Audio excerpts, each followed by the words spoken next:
why I have been asked here to speak is I was a union organizer both in Chicago and Milwaukee, working on our Walmart, so Organization United for Respect at Walmart in Chicago, and then Fight for 15 up here in Milwaukee, so fast food and retail workers unionizing and fighting for $15 an hour, as many of y'all know.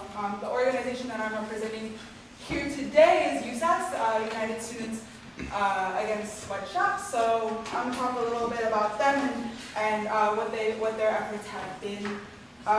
So this is a national organization made up of 150 campuses. And they run campaigns starting corporations that make apparel, use sweatshops in those efforts, you know. So, right, talking about some victories that USAS has had. In 2009, they started a campaign against the Russell Athletics Corporation, what happened was they shut down a unionized factory in Honduras without severance to their workers. So they shut it down. What USAS, the part that USAS had within that campaign was getting universities to cut contracts with Russell Athletics in order to put pressure on that company in order to reopen and re-employ those workers that were fired. So about 100 universities cut those contracts, which really put a big pressure on Russell Athletics, and had them. They reopened that unionized factory. They lost a lot of revenue. They reopened that factory, and now that factory is one of the only living wage unionized garment factories worldwide. So that's a really, really great success back in 2009.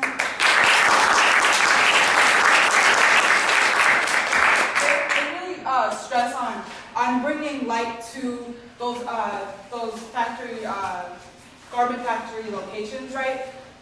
And brought light and shed light to the discrimination and oppression that happens within those factories worldwide. Right now, campaigns that they're working on are the Bangladeshi garment workers. Those garment workers work for VF corporations, which includes Jansport, North Face, Vans, Timberlands, right? So all those like big brand names that we see here in the United States. So right now they're working with both the community as well as like within their student organizations to basically put pressure on VF corporations to sign a fire and building accord in efforts to have a more safe working environment for those workers, right? So that's what they're working on right now. The model is used internationally. I got involved in USAS back when I was a student at UW-Madison, working on the Palermo's campaign. Palermo's is a pizza company here in based out of Milwaukee that basically, as all corporations do, like victimize their workers, called ICE on their workers, deported their workers, and kept using that as a threat, right? And no sick time, things like that. So what we were doing was, again, trying to get our contracts, our UW-Madison's contracts, cut with Palermo's to put pressure on them in order to give their workers more, right? So Luke is right now a student at UW-Madison and working within USAS. Really wanted me to stress how organizing, what they've learned over the years and what I've learned over the years, of course, is organizing is a marathon, not a sprint, right? So as students, we're balancing a lot of things. We're balancing being a student and also combating this oppressive system that we live in, right? So USAS has learned over the years of that that balance is a crucial thing, and keeping that marathon going versus running that sprint, burning out, and not transferring that institutional knowledge, right, to other young folk, right. So I'm here to answer any questions, of course, that are on this panel. I really believe that educational opportunity and economic justice go hand in hand, right? We study to work, only to work to study, right? So I know I'm a product of that, first generation college student, right? Just like seeing the balance in both and how both come hand in hand as we walk through these movements, right? So that's me.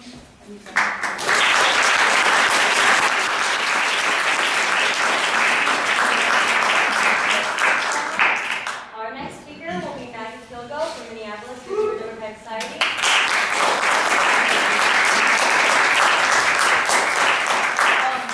Hey everyone, I'm Maggie. Like Chrissy said, I'm from the University of Minnesota SDS. I'm also a member of AFSCME Local 3937, which represents technical workers on campus at the U. So I'm going to start with a quote. Y'all gotta guess who said it. The university cannot maintain its reputation if it does not appropriately compensate its employees. Increases at the rate of inflation are not adequate. Any guesses? Okay, so Eric Kaler. ding, ding, ding. That was the president of our university when he was speaking to the regents just last month. He was, of course, not talking about frontline staff or union represented workers, but he wasn't talking about the workers who actually make the university run, but he was talking about faculty and administrators. He was fighting for raises for them, not for us. So the story of the University of Minnesota is really a tale of two universities. The Wall Street Journal, you know, that lefty bastion, called out our university for being too top-heavy, right?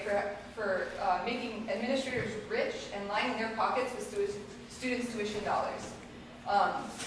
There are actually over 600 administrators at the University of Minnesota who make over $150,000. Those aren't folks who are contributing anything to the educational mission of the university. And at the same time, the people who work the hardest to make the university run, those who maintain the grounds, clean the buildings, cook the food, coordinate classroom schedules, and all the other clerical tasks necessary, are struggling to feed their families. We, as SDS, are organizing alongside on-campus unions in their contract negotiations, which are happening now. And we're organizing against this inequality under the slogan, Raises and Respect. The top priority in these negotiations this year is a raise to bring everyone at the U above $15 an hour at minimum. We're demanding that equals about a 5% raise for Teamsters on campus and about a 2 to 3% raise for AFSCME. The administration came back and offered, are you ready? 1/2 of 1%, right? That's about 7 cents an hour on average, 56 cents a day. And that's not even enough to pay for a one-way bus to get to work, right? The second priority of the campaign is fighting for equal benefits for civil service staff and union staff, make that equal to that of professors and administrators. So here's an example of the inequality that currently exists. Administrators and professors get 6 weeks paid maternity leave, right? They have a baby, they get to stay with that baby for 6 weeks. The state of Minnesota doesn't even let you take a baby to a daycare until it's 6 weeks old, right? So they won't license daycare to take kids who are less than that. So again, union staff, civil service staff, again, the folks who make the university work, get, are you ready? 2 weeks, right? 2 weeks. The administration thinks that administrators and professors' children are more important, deserve to spend more time with their parents. Let's say I want to have a baby. That's weird. Alright? So I would have to use vacation time to fill that gap between when I can take my kids to daycare or when I can, or like the paid maternity leave that I have, right? So I would literally have to save up my vacation time for 2 years in order to stay home with my kid. Workers at the University of Minnesota deserve better. So SDS at the U of M has worked side by side with organized labor since SDS's refounding on our campus in 2006. When AFSCME locals went out on strike in 2007, SDSers walked the picket line and coordinated the moving of over 600 classes off campus so that students and faculty wouldn't have to cross the picket line. 8 SDSers even went out on hunger strike.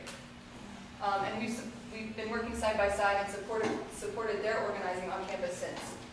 With this year's negotiations, we've supported the union in their actions, from a picket of move-in day at the dorms, led by the Teamsters, to just yesterday, disruption of the Board of Regents meeting. We promote and turn out SDSers to all of their events. We've also organized our own student-centered events to support the unions. At the beginning of this semester, we held an educational worker panel to raise awareness of the struggle that is happening on campus. But we recognize that the most important aspect of student labor solidarity organizing is that we take the lead from workers when they stand up and fight back. We don't organize on-campus workers, but we organize alongside them. On-campus labor solidarity is an important issue for students because we have the same enemy, the administration. Both students and workers want a reordering of priorities. Instead of continuing to pay 678 administrators over $150,000, we want to see the university pay workers living wages and have affordable tuition. So the question is, what can you do to support the labor movement on campus? The best thing is to get a rank and file union job on campus, right? Because my way does it. The next best thing would be to reach out to organized labor, or to organize students to raise awareness and build support amongst students. So, to close with a chant, when workers' rights are under attack, what do? Stand up, fight back! What do? Stand up, fight back!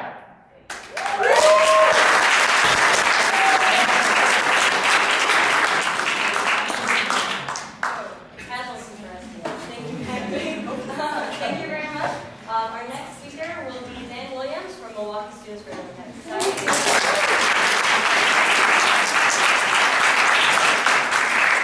Hi everyone, I'm Dan Williams from Milwaukee SDS. I'm also a member of Teamsters Local 344, which is a statewide Wisconsin local, which has contracts with companies such as UPS, Coca-Cola, and PepsiCo. I'm here to speak today about student labor solidarity and how SDS has helped organize the fight back against attacks on labor, such as rights to work.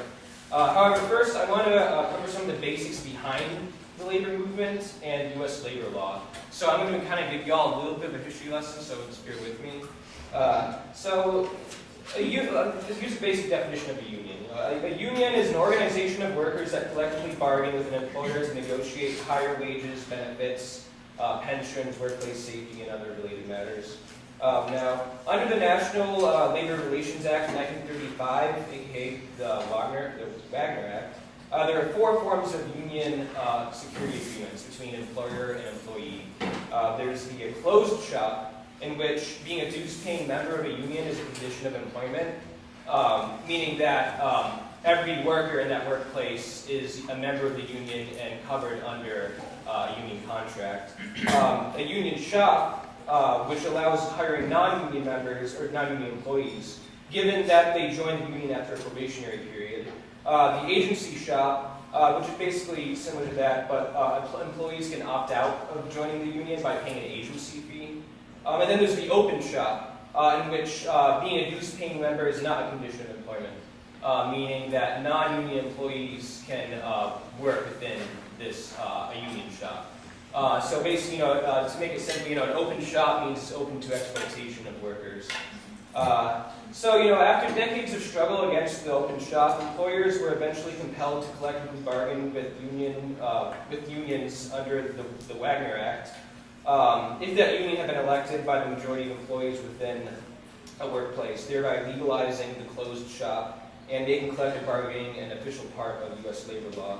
Now, U.S. Congress and big business quickly moved to amend and repeal this act, which they finally succeeded in doing in 1947 with the Taft-Hartley Act, also known as the Slave Labor Bill at that time, which outlawed the closed shop and introduced right-to-work laws, which could be adopted on a state-by-state basis.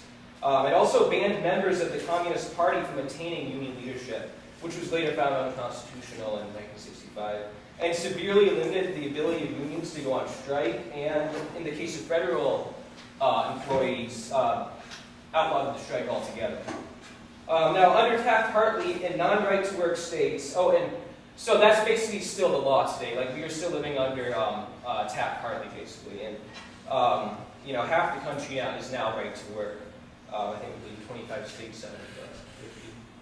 So under Taft-Hartley in non-right-to-work states, all union security agreements are restricted to being union shops or agency shops, meaning that non-union employees could be hired but had to join the union after a probationary period, and they can opt out by paying an agency fee.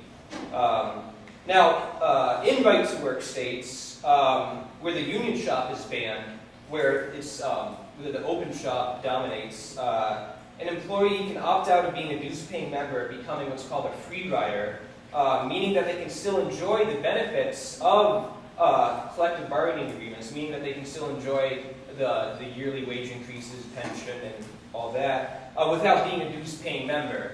Now, you know, the labor movement, we have a name for that, and it's called a scab. And you know what happens to scabs. Right-to-work is an overtly anti-union law meant to suffocate and starve labor unions of the little power that they still have left. So that's the general history lesson. So now, to get to Wisconsin, in February of this year, Wisconsin faced the biggest attack on private sector workers in at least its modern history, I guess, when Wisconsin state Republicans proposed and eventually passed right-to-work legislation, which Governor Scott Walker signed into law on March 9th, 2015. Thousands of workers and union members came out to voice their opposition against the bill. SDS at UWM mobilized students to come out to Madison, which is the capital of Wisconsin, to come out to Madison to help organize marches and rallies against right-to-work. Several SDS members participated with rank-and-file union members, including members of Teamsters and AFSCME, and leading thousands of workers into the streets against the instructions of the AFL-CIO leadership, and participated in various civil disobediences inside the Capitol. Several SDS members were also featured on the front covers of such publications as the Milwaukee Journal Sentinel and the New York Times. During the same time, Governor Walker also introduced the state budget for the fiscal years of 2015-2017. In this budget was included a $300 million budget cut, later reduced to $250 million, to the University of Wisconsin system, the largest in its history. SDS held rallies on campus informing students that the attacks on higher education coincided with the attacks on labor, as they were both a part of a general assault on Wisconsin's history as a laboratory for democracy, with its historically progressive policies towards labor and higher education. And then in a more general sense, the passage of the budget cuts and right to work were a part of a coordinated and well-planned attack on the Wisconsin working class. Why should students care about rallying in solidarity with workers and with organized labor? Well, as both a student activist and a union member, this has a very clear answer for me. Many students these days come from working class families, and for many of them, there are only two ways of lifting themselves out of the cycle of systematic poverty. One is either getting a university education or joining a union. Now, many students these days also take up working class jobs, usually in the service industry, where they are paid very low wages. Student workers are among the lowest paid employees at universities, such as here at UWM. While many of them are studying to enter into the class of professionals and academics and managers, many end up being sucked back into poverty under crushing student loan debt and lack of job opportunity. These material conditions are what can create an alliance between students and workers. Unions help set the general standards for wages, benefits, workplace safety, etc. across the entire economy, even for workers who are not in unions. The stronger that unions are, the more they help raise the general standard of living for all workers, including students who have working class jobs. In an era when unions and public education are under intense attack, the capitalist class is trying to take away, bit by bit, the only things that we have left. And it's about time we fight back. Now, SDS is an organization that has and will continue to unite students with workers into common struggles. The ongoing and increasingly intense attacks on labor over the decades have developed in parallel with attacks on public and higher education, as state governments continue to privatize our public services and give up tax cuts to the wealthiest 1%. Now, an organization like SDS can lead a united front on college campuses against these attacks. And finally, it's not simply a matter of just opposing budget cuts or just opposing anti-union legislation. It's a matter of daring to struggle, daring to win, and taking back what is ours. Thank you.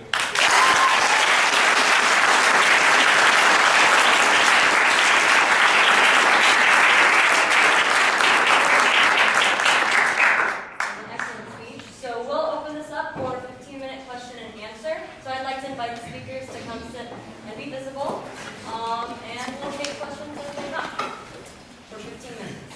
Right. Okay, so questions?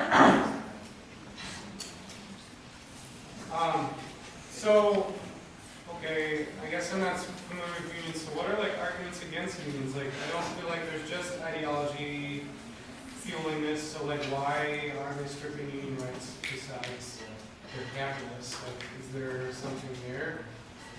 Like, what are their reasons? I think a big part of it is that they're just capitalists. Like the unions, organize workers into demanding that the boss pay them more, or they give them more benefits, or guarantee that they have rights. Whenever I'm at UPS, and I work at UPS, by the way. Whenever I'm working in the warehouse and I explain to workers what it is to be what it means to be in the union, I explain where in a normal place, a non-union workplace, it's a dictatorship. Your boss can do almost whatever he or she wants. It's at-will employment. They can fire you for almost anything. However, with the union, workers have a certain amount of power now in the workplace. And that eats into the power of the boss, and that's something they do not like. That's something that the capitalist class and that the boss does not like, and they hate that. And they've been struggling against it for decades. So I think a big part of it is that unions are against the material interests of the boss, and they are for the interests of the workers. Are there any more questions for any of the speakers? Yes. One question for Selma. Could you talk about some of the tactics that y'all were using when you were organizing with USAS and from 2009 onwards? Some things that you would do, maybe? Yeah, so I guess USAS really is about talking to workers, seeing what they want to do. So with Palermo's, and this was not in 2009, basically 2011 on 2012, 2013. It was really talking to those workers and talking to the organizations that were organizing Palermo workers and seeing seeing what the escalation plan is, right? It's funny when you ask that. I partaked in a occupation of the chancellor's office while I was a student there. So of course, many faults with what happened, how we occupied, and rules broken. You know, as a student, you learn step by step and with action. But it's basically, our tactics are starting out with educating the student population, right, at UW-Madison, and talking to workers, talking to organizations, and then actions, walks, right? We're in the Capitol, right? And talking to legislators. And I guess this is a long time ago, kind of, for me. Yeah, like, as professionally while I was working, I was more on the ground, right? Community building, one-on-one with the workers in Burger Kings and McDonald's, and that's what that's how USAS works, right? Coming to Milwaukee and going to those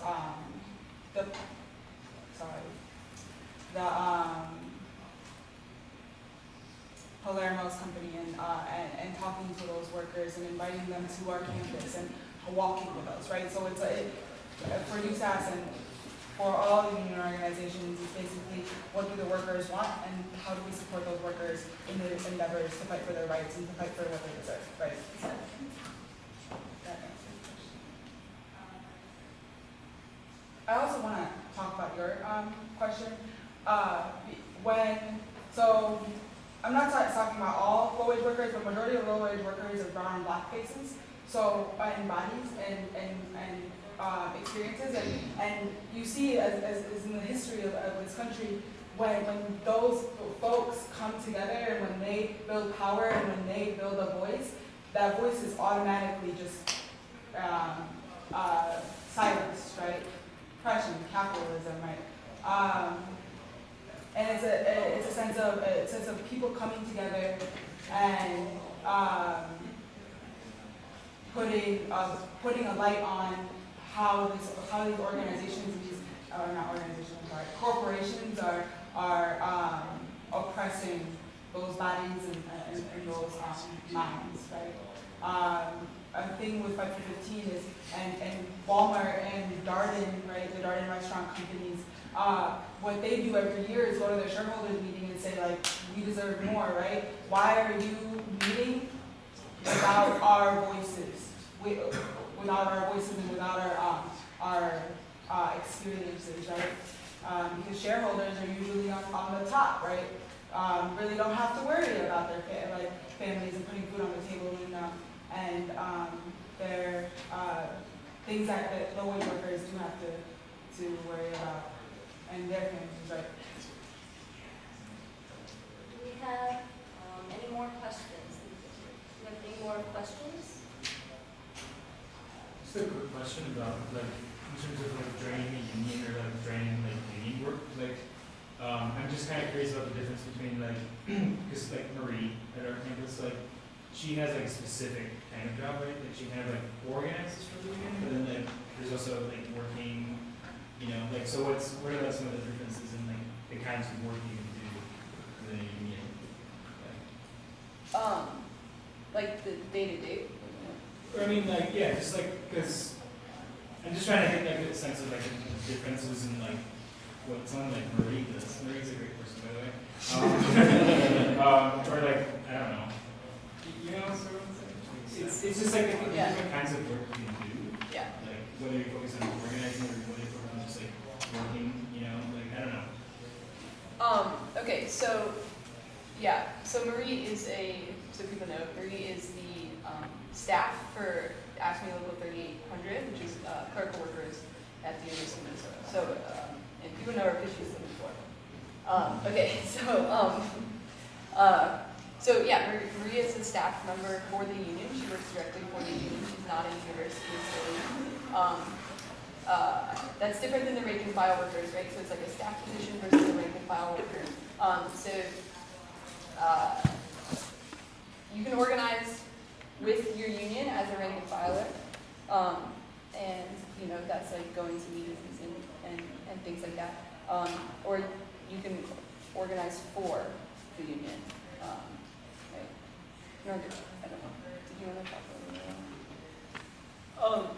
Well, yeah, I mean, so yeah, staffers work for the union. And, I mean, one thing I guess I'd like to say about like staffers is that I think the union movement today has a very strong emphasis on like staffer organizing, which I think is a bit of an issue. I think the union movement today, in a sense, has kind of forgotten that they need to rely on like their rank and file members.